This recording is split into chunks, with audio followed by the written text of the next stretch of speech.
Welcome to Watch Symposium. I'm Austin. So for all of you hardcore Rolex fans, or anyone just curious about how much an RSC Rolex service center overhaul is here in Japan, well, this video is for you. All right, so envelope, front, back. All right, a few different pieces of paper inside. The first thing that we'll look at is this. This is a list of what was done to the watch. Under here, my name and address written 2 times, and then this number. If I'm not sure what it is, I just cover it up. So this is the top half is kind of bent up from being folded up, but you can see the Rolex World Service logo up top. This is the address for Rolex Japan and the phone number for Rolex World Service. Right here is the address for the service center, which is the same as Rolex Japan because it's in the same building. You've got the phone number and the opening times. This is the date when I picked up the watch, and this number here probably is the number for the service center. And you've got some information here about the watch. So this is my customer number, which I do like to cover up. This is the model number of the watch, 16600. So it's a 40 millimeter pre-ceramic sea dweller.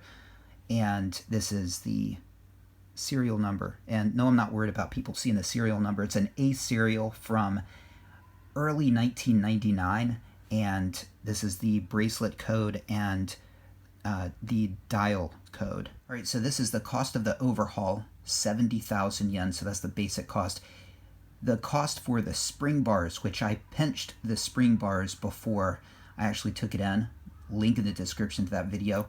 And right here, this is the cost for the crown. They always change the crown. So this cost right here, 8,820 yen. That's right here, listed as bezel disc replacement. And that includes the 40% that I had to pay to get back the old one. And thank goodness that I could get back the old one, which we'll look at in a minute. I wouldn't have done it otherwise because there's a difference. We'll take a look at it. It's interesting that this is cheaper than the GMT inserts, even though this is a more complex bezel insert. I mean, it's got the pip that they have to put in, whereas the GMT inserts, they're different colors. They're bicolored, unless you get it all black.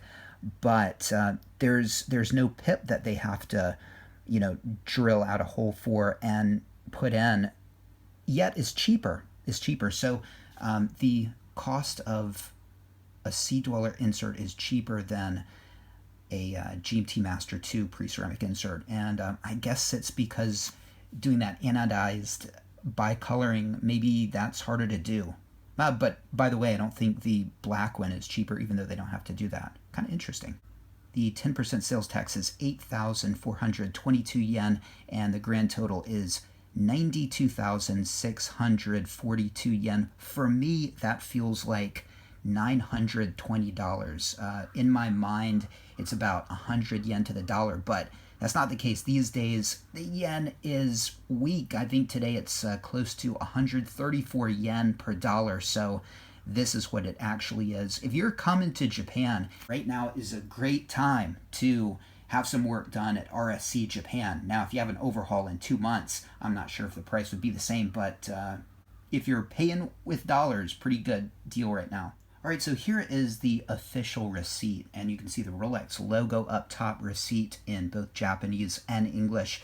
The date, a couple of numbers, and 92,642 yen.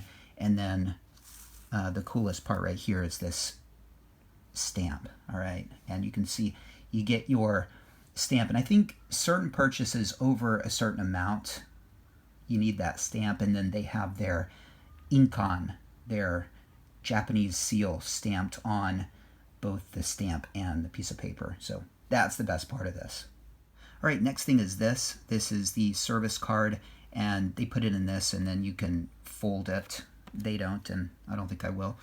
So here it is. It says Rolex International Service Guarantee. So I could take this to another country, maybe on my travels. If I have water breach or something, I could take it to the nearest RSC with this card, and they would take care of it. You can see the serial number, the model number, and the date of service, and it's got a 2-year warranty. So take a look at this. This is kind of cool. This is something you typically won't get at RSC Japan, but they gave it to me because they know I'm pretty particular about accuracy, and I had a whole conversation about that with them before I gave them the watch, and so they thought, this guy's going to want this. And it's a statement from their Timegrapher. Really interesting. So result sequence, you can see the time they did it, 10:39 in the morning.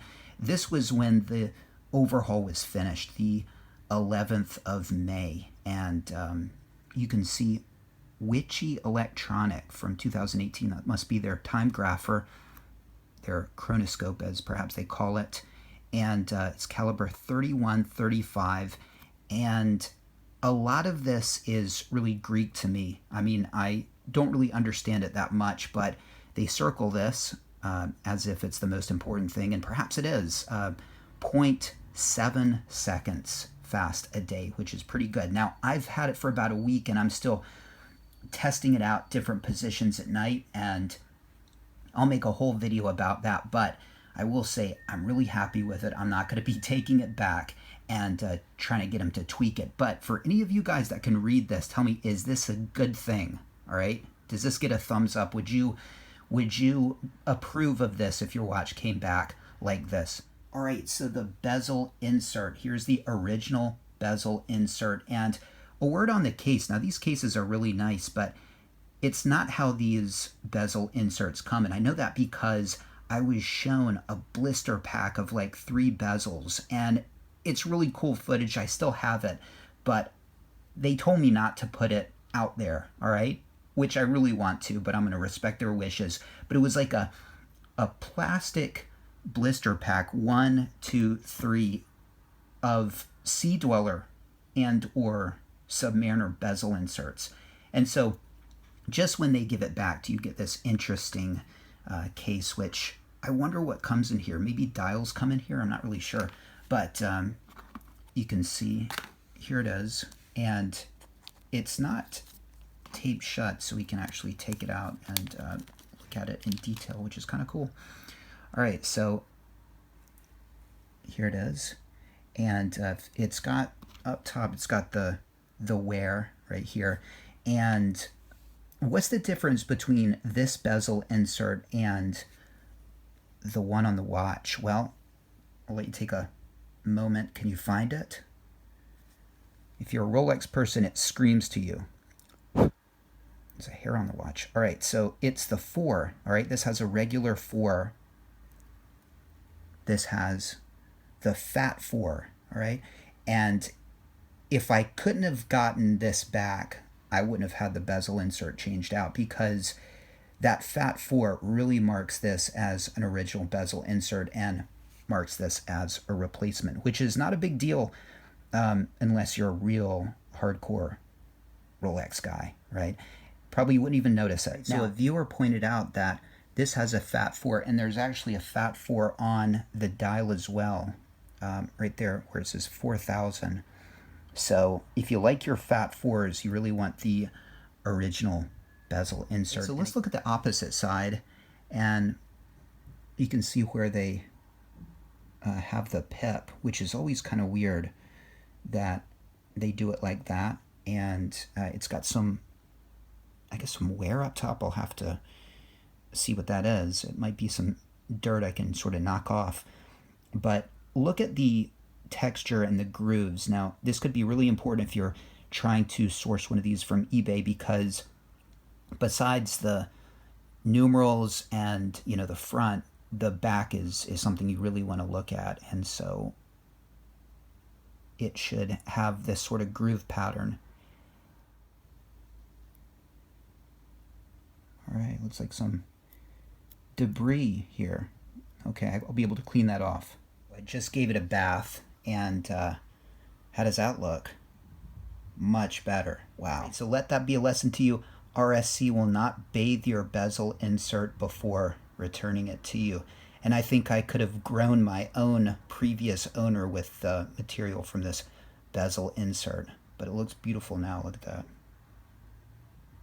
And aside from the service pouch, which I covered in another video, link in the description to see that in detail, that's it, except for this. And you might remember this from the video when I picked up the watch. I'll put a link in the description to that as well. But I put this in my bag and just forgot to give it to them when they called me over, they used my last name, so they didn't use this, and they didn't think about it. Neither did I, but I have it, and I'll stick it in. And will it add to the provenance of the watch? I wonder, 150 years down the road, when my ancestors are on Antique Roadshow, will they have this as well? And will they pull up that little clip to help authenticate the story of the watch? I wonder. Anyway, let me know what you think. Take care. Thanks for watching. See you next time.